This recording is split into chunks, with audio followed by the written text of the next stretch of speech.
Nu, kā draugi, mēs tagad esam uztaisījuši šādu mehānismu vēdlogu atvēršanai. Mums lielajām siltumnīcām virs durvīm ir šādi te lieli vēdlogi. Un viņus, lai atvērtu, sanāk, ka šī sadaļa jau ir pār pa 2 metru augstumā, virs zemes. Un, lai šos te vēdlogus atvērtu un noturētu kaut kādā atvērtā pozīcijā, un, parasti tā ir problēma, nevarējām vienmēr izdomāt, kā to dabūt gatavu. Tad šis ir tāds pirmais prototips. Vienīgais ir tas, ka viņš ir padārgs.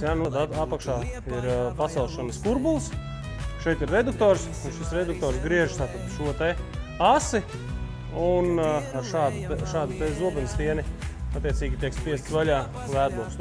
Šis ir pagaidām pirmais prototips. Īsti vēl ļurkājās diezgan. Var to logu atvērt tā, ka ritīgi vaļā. Logs stāv ļoti stingri šādā pozīcijā. Tāda sistēma izmaksā apmēram 200 eiro uz vienu vēdlogu.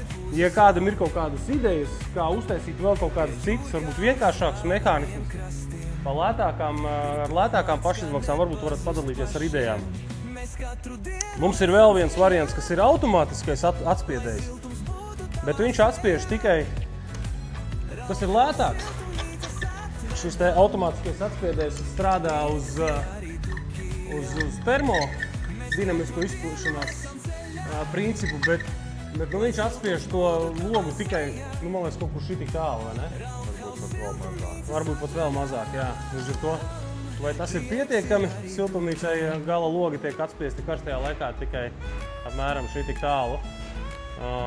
Bet tas ir lētāks, tas izmaksā, pats mehānisms 100 eiro, plus tur vēl papildus darbi, kas ir nepieciešami papildus materiāli un darbi. Tāda tā situācija dotajā brīdī. Nezinu, varbūt kāds var padalīties ar idejām. Varbūt ir kaut kāds vienkāršāks mehānisms, kā to visu dabūt gatavu.